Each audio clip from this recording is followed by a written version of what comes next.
All right, driving is a commercial term and traveling is a free man term. Let's talk about the two differences.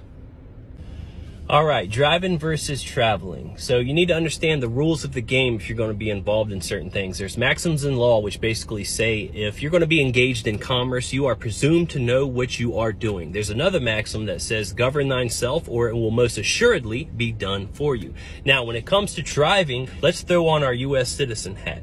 All right, we're driving down the road. We get pulled over by a cop. Number one, we think we're in the United States. Number two, we show them a commercial driver's license because it's owned by a state and it was licensed to an enemy. Number three, we have a pocket full of credit cards and Federal Reserve notes, which basically are enemy dealings.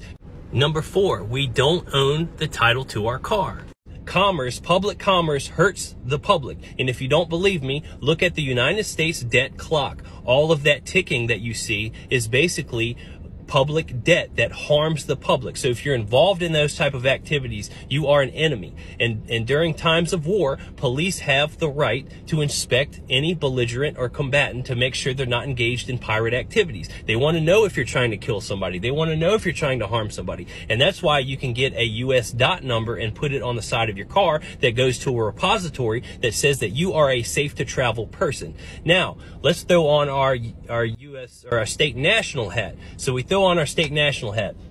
I'm self-governing. I have the title to my car. I have my own ID that I have created and have authenticated through the Secretary of State. And I also do not have any Federal Reserve notes. I have silver in my pocket, you know, and then I get pulled over. I'm very nice and kind because during times of war, the Constitution is suspended. So I'm nice and kind to the officer. They have no jurisdiction over me. I'm asking the questions. I'm not answering like, you know, I'm their subject. They're my servants. So I'm very kind and polite.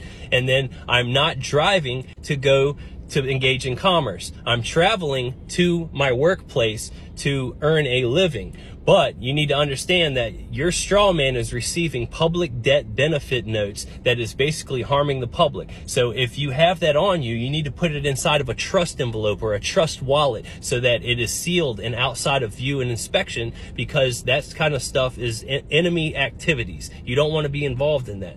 So you're self-governing state national with gold and silver on you, and you're good. In 1933, the United States went bankrupt and they've been in a perpetual state of emergency.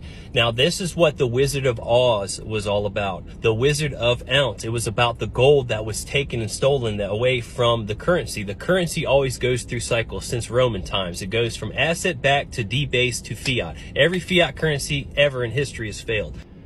Now, when referring to the Wizard of Ounce, in the original book, the girl had on silver shoes because that was the common law way back to reality. In 1933, everything switched and turned into a corporation. That's why everything went black and white. Your U.S. citizen is a corporation. Your state national is a corporation. The U.S. is a corporation, and they can only deal with other corporations. So that's why you can use those entities to interface with them. So in the Wizard of Oz, you have your Tin Man, which was your tax identification number. You have your Straw Man, which was basically your U.S. corporation. And then you had the Coward, who is your flesh body. You basically are all walking around with like a coward, when really we are the ultimate sovereigns that rule and run everything. The United States was founded on self-governing, powerful people. But today, we all have our hand out. We're basically using other people's trash collection services. We're using other people's pipes, other people's water, other people's drain systems. We're using other people's paper. We're using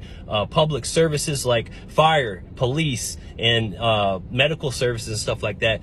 You know, that's not how a true sovereign operates. They are our servants, and you can contract with them individually.